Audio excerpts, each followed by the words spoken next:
Well, welcome to the Black Madonna Speaks. I'm your host and author, Stephanie Georgieff, on the Heart of the Black Madonna channel. And I have another little excerpt from my newest book, The Virgin of Guadalupe, Mysterious Messenger of Destiny. And this is, as it was difficult to say which is the most interesting, but I find this very interesting.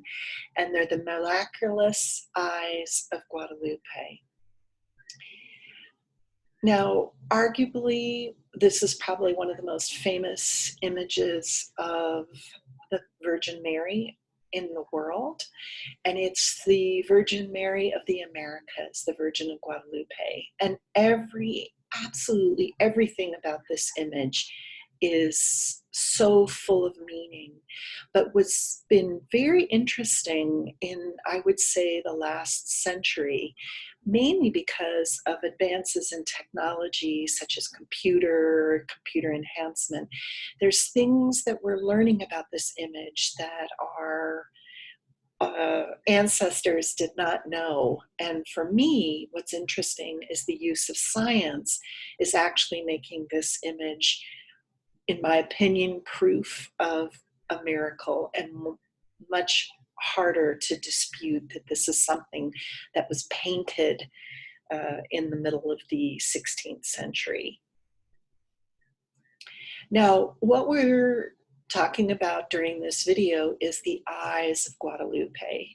Now, the entire image of Guadalupe is about 3 feet tall and about 1.5 feet wide. So the eyes are not really that big when you think about it. And you also need to realize, and you can see it in this picture, the little crease on the right side of the picture. This is a close-up of the original tilma and the face. There's a little bit of a crease there, and that is the seam of the tilma, which you can also think of as a poncho, of the original image that was imprinted through miraculous occurrences in 1531. So these eyes are very small, and several hundred years ago, people had all kinds of interesting things they would say about it. They would say that the eyes would follow you around. I don't know if that's true or not, but we do know that the eyes are cast down. And if we look closer to them, this is a nice close-up, we can see the details of the eyes here. And again, this is the original image. This is a close-up of the original image.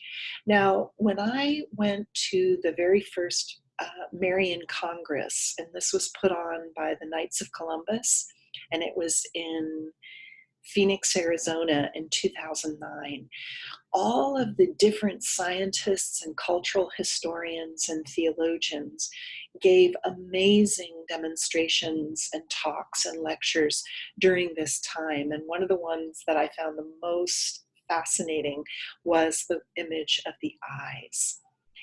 And what we notice about the eyes, this is a drawing, just a drawing, and if you look in someone's eyes, very close into their eyes, you can see that there's a reflection of what's in front of the eyes. And so this is like a reflection on the eye, and it's of a light. So anytime you look at, if you look in people's glasses, you can see a reflection, but it also happens on the eyes.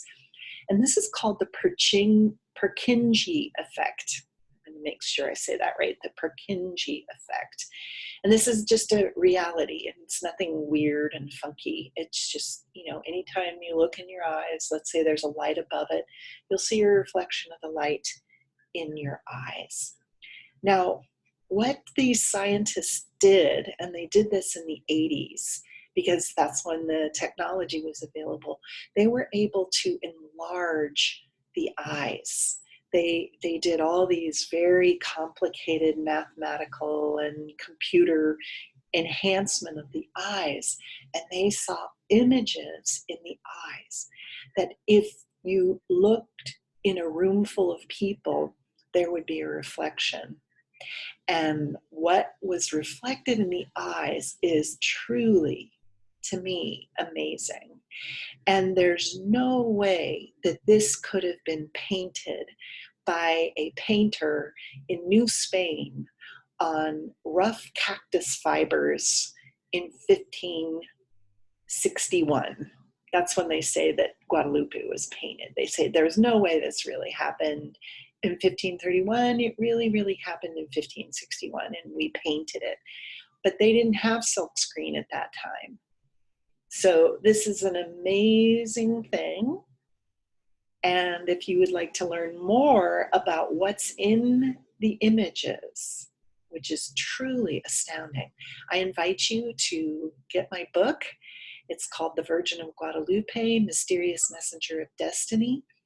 And this is available through Amazon and Barnes & Noble.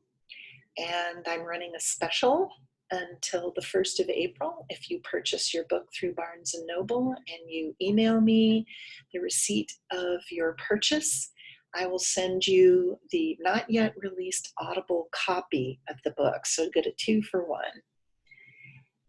And I wish you many blessings. These are very trying times, but it's time to not only take care of ourselves, but also our spirits. And focusing in on the miracle of Guadalupe is a really lovely way to spend your time. So I thank you for your kind attention, and I wish you all health and good things. Blessings on your journey.